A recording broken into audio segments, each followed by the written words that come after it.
Hi there, so here we are back with another project. We're just applying some silver leaf to this is imitation silver leaf to a mould. It's the silicone mould and they do stick to it quite well.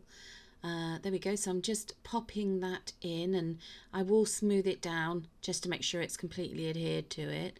So there we go, trying to get it the base and the sides of the Trinket tray mould coated with some of the silver leaf. You're going to use some resin with some lovely blue alcohol ink in it. Quite a few drops were put in of this beautiful blue colour, which turned out not to be quite the colour I was going for. It was still too pale and translucent. Do want them see-through, but added in a bit more of a bluey green colour instead. Now we're going to pour it into the mould.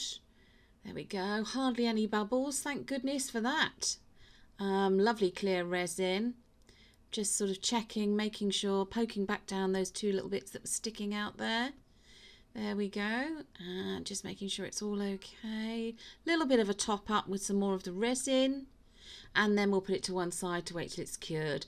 Doing the same thing with some pink alcohol ink. And as you can see, used a lot more than I did in the blue one. Stirred it up. Didn't take as much effort with the stirring and the mixing to get it to combine fully. Not quite sure why that is, because it's exactly the same brand as the bluey coloured one. But yeah, just stirring it up steadily, gradually, carefully, trying not to spill any. And then going to pour it into this rather unusual shaped Trinket tray mould. So there we go, there's that one done as well. Here we are with the demould of the bluey coloured one, just carefully going around the edge, looking for if there are any little air bubbles that we missed that didn't come up to the surface. Didn't pop. Quite pleased with the result, although I mean the silver leaf looks lovely and it's see-through, which is what we want, but you can probably see a few little air bubbles there. But actually I think they quite add nicely add to this design. A little bit rough around the edges. We had some left over, so we've made a coaster as well. There we go. I've got some of the silver leaves poking up with this one, so do go around with a pair of scissors or craft knife. Just be extra specially careful that, you know, because obviously you don't want to hurt yourself, injure yourself. And trimmed up all the little bits that were sticking out. Also at this point felt for if there were any sort of like impurities. And again, we still had more of the lovely blue resin left, so I thought, what the hell, let's do a skull.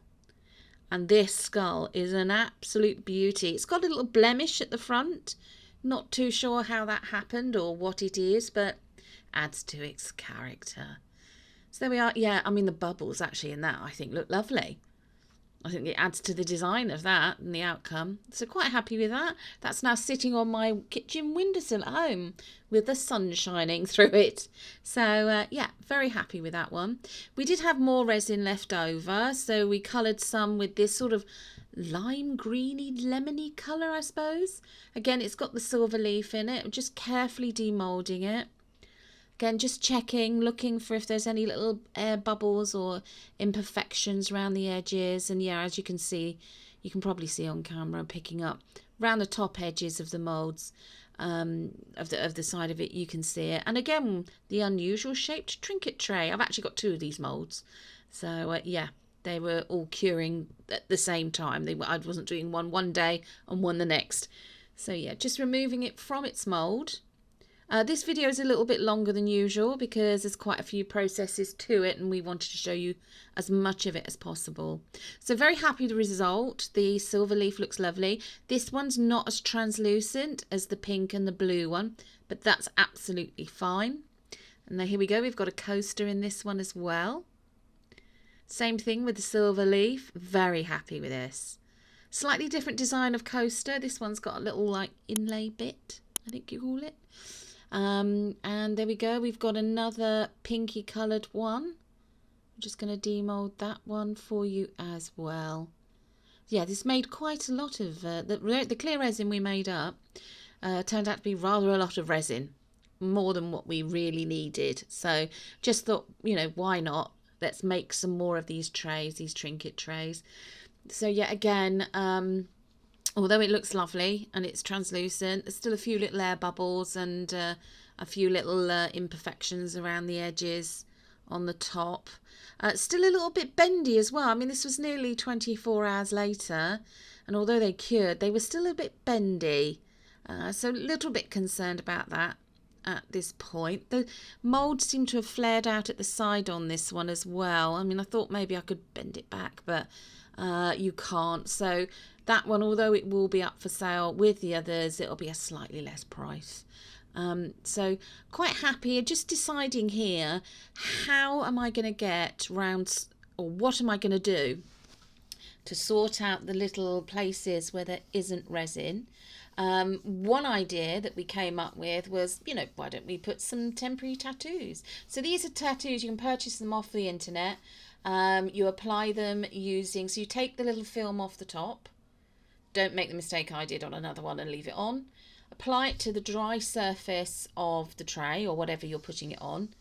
Take a damp sponge and pat it, so you make the back of it damp, not sopping wet, just damp. And then I'm going to use a micro brush without the little brush bit on it. It's like my little pokey tool, I refer to it as. And I'm just going to pick up the edge of the paper, and hopefully, fingers crossed, it'll have transferred onto the tray. And it has. There it is. It looks I think it looks beautiful. Beautiful, sort of like mandala-esque style flower. Looks gorgeous. And then I did what I did there with another sponge, and that's a dry sponge. Just patted it lightly over it. Don't wipe it, don't smear it. Just trying to get off any of the excess water that we can. So once they're completely dry, and this was then the following day, I thought, right, no, okay, that's taken care of the middle, the middle of the trays with the decoration. We still need to sort out the imperfections around the edges. So I've got a selection of sequins to the side there, some round ones and some in some sort of little flower shapes, and just feeling around the edges, and decided, I'm going to use some UV resin and attach some sequins and see what the design looks like. So here we go. I'm just applied some UV resin and apply a couple of these sequins. They're a bit tricky to use, but there we go. My hands are not touching resin at any point in this time. So just shining the torch down onto it. Just give it a little bit of warning. Sometimes the recording of this torch, it flickers. So, do be aware of that. And obviously fast forward to the end if you're at all photosensitive or, and so on. So just put a little bit more of a dollop of, a little drip or drop of the UV resin. And we're just applying the little flower shaped sequin there. So these aren't completely flat now. These are... It just gives, there we go, there's a bit more of a close-up, a bit more of interest to the edge of the tray. And there we go, I just played it. I've put them, they're not all regimented, obviously, because they're not all, the things aren't, the imperfections aren't all in the same places. So I think it adds to the design. I've put another little daisy or flower-shaped sequin in the middle of the tattoo of each of these. And then what we did the following day was we applied a clear coat of resin to seal it all in. So thank you for watching. Hope you've enjoyed this and stayed to the end. Don't forget to like, share and subscribe. And we will see you again very soon for another video. Take care. Bye.